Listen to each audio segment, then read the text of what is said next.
हम आपको ये बता दें, क्योंकि आज सबकी नजर सचिन पायलट पर है, इसलिए हमारा भी फोकस उन्हीं पर होगा। सचिन पायलट क्या कदम उठाएंगे, इस रहस्य से वो ही पर्दा उठाएंगे। लेकिन इससे पहले उन्होंने इंडिया टुडे मैगजीन से एक्सक्लूसिव बातचीत की है। इस बातचीत में गहलोत ने उन्होंने वो हालात बताए हैं जिसकी वजह से उन्हें बगावत को मजबूर होना पड़ा।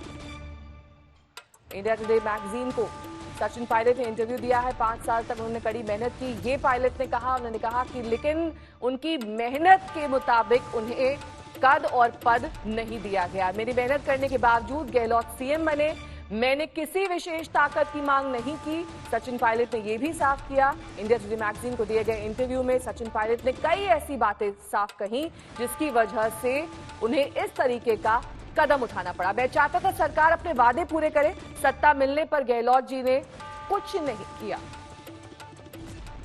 तमाम आरोप प्रत्यारोप से भरा ये इंटरव्यू, मुझे विकास के काम का मौका नहीं दिया गया, जबकि सभी जानते हैं कि सचिन पायलट ने किस तरीके से इस बार के राजस्थान चुनाव में मेहनत की थी। अधिकारों का हनन किया गया, ये भी सचिन पायलट ने कहा। कैबिनेट कांग्रेस की बैठक महीनों तक नहीं हुई, यानी कि जिस तरीके से वो राजस्थान में काम चाहते थे, वहां का विकास चाहते थे, वो नहीं हुआ। पद का क्या फायदा जब जनता के वादे ही पूरे ना हो। और सत्ता में आने के बाद अशोक गहलोत ने कुछ नहीं किया, ये आरोप भी लगाया गया सचिन पायलट की ओर से। शरद कुमार हमारे संवाददाता सब तमाम जानकारी के साथ हमारे साथ जुड़ गए। शरद, तमाम बातें इस इंटरव्यू में कही गई हैं, कई बातें हम पहले से जानते हैं, क्या वजह रही जिसकी वजह से मजबूर होना पड़ा सचिन पायलट को इस तरह का कदम उठाने के लिए, लेकिन आज फोकस सचिन पायलट पर है। क्या लग रहा है आज सब कुछ स्थिति स्पष्ट कर देंगे, आगे वो क्या करने वाले हैं इस बारे में भी जानकारी देंगे, या फिर सिर्फ इतना ही बताएंगे कि इस तरह का कदम लेने पर उन्हें क्यों मजबूर होना पड़ा?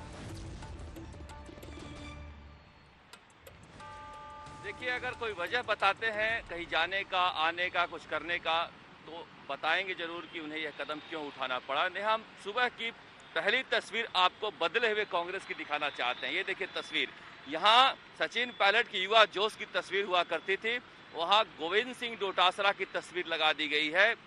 बगल में अशोक गहलोत की तस्वीर होती थी, वहाँ अविनाश पांडे प्रभारी महासचिव हैं। यानी शहर में इस तरह से बैनर पोस्टर लग गए हैं। पहले इन बैनरों पर युवा जोश के नाम से सचिन पायलट दिखा करते थे, अब गोविंद सिंह डोटासरा दिख रहे हैं प्रदेश कांग्रेस अध्यक्ष के पद पर। निश्चित रूप से अब सारी निगाहें सचिन पायलट पर लगी हुई है। जो हमारे सोर्सेज हैं, जहां बातचीत हो रही है, वो लगातार कह रहे हैं कि हम कांग्रेस छोड़ने वाले नहीं हैं, कांग्रेस के अंदर रहकर संघर्ष करेंगे। उदाहरण दिया जा रहा है किस तरह से राजेश पायलट ने कांग्रेस के अंदर रहकर संघर्ष किया था और सोनिया गांधी के खिलाफ कांग्रेस के राष्ट्रीय अध्यक्ष के पद का शरद पवार के साथ साथ चुनाव लड़ा था। तो कह रहे हैं कि राजेश पायलट का खून है सचिन पायलट के रगों में, वो भी कांग्रेस के अंदर ही लोकतांत्रिक तरीके से मान सम्मान के लिए संघर्ष करेंगे। फिलहाल वो कहीं जाने के मूड में नहीं है। दूसरी तरफ अशोक गहलोत के पास भी बहुत सारे ऑप्शन नहीं है। एक, जिस तरह से कल देर रात ये कहा गया कि राजस्थान कांग्रेस में कोई भी व्यक्ति मीडिया से बात नहीं करेगा। सचिन पायलट के पक्ष में लगातार इस्तीफे हो रहे थे, इस्तीफे के बाद पूरी राजस्थान कांग्रेस को भंग कर दिया गया है और कहा गया है कि कोई पदाधिकारी कहीं नहीं है, क्योंकि 150 के आसपास इस्तीफे हो गए थे रात तक। उपाध्यक्ष से लेके महासचिव से लेके सचिव से लेके जिला अध्यक्ष से लेके जिला सचिव से लेके इस्तीफों का लंबा फेरी शुरू हो गया था। एनएसवाई के प्रदेश अध्यक्ष तक ने इस्तीफा दे दिया। उसके बाद ये तय किया गया कि पूरी तरह से कांग्रेस को भंग कर दिया गया है।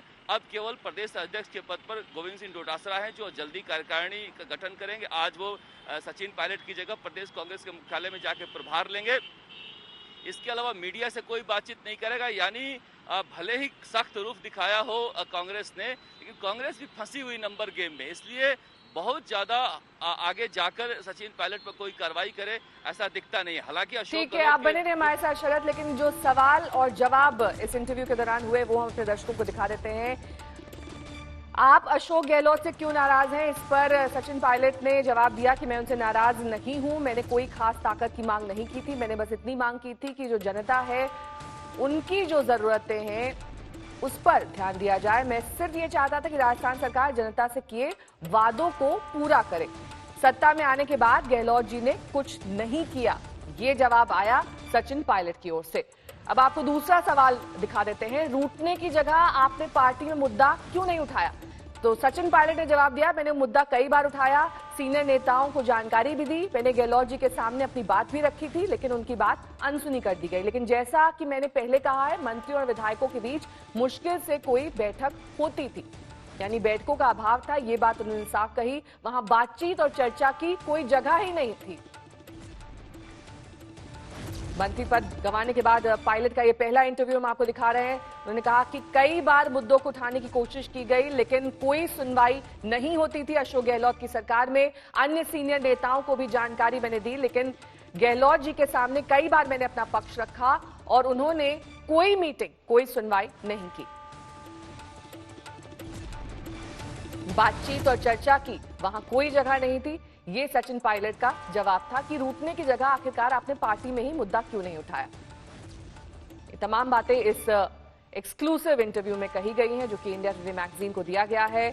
आप अशोक गहलोत से क्यों नाराज हैं? उन्होंने कहा कि मैं उनसे नाराज नहीं हूं, मैंने कोई खास ताकत की मांग नहीं की, अपने लिए कोई पद नहीं मांगा, मैं सिर्फ ये चाहता था कि राजस्थान सरकार जनता से किए गए वादों को पूरा करे। यानी कि जिस तरीके से काम चाहते थे सचिन पायलट, वो काम राजस्थान में नहीं हो रहा था और इसी को लेकर उन्होंने अपनी नाराजगी जाहिर की थी। लेकिन कोई सुनवाई नहीं हो रही थी, कोई मीटिंग नहीं हो रही थी। मंत्रियों से उन्होंने बात की, विधायकों से बात की, लेकिन इसके बावजूद कोई निष्कर्ष नहीं निकला।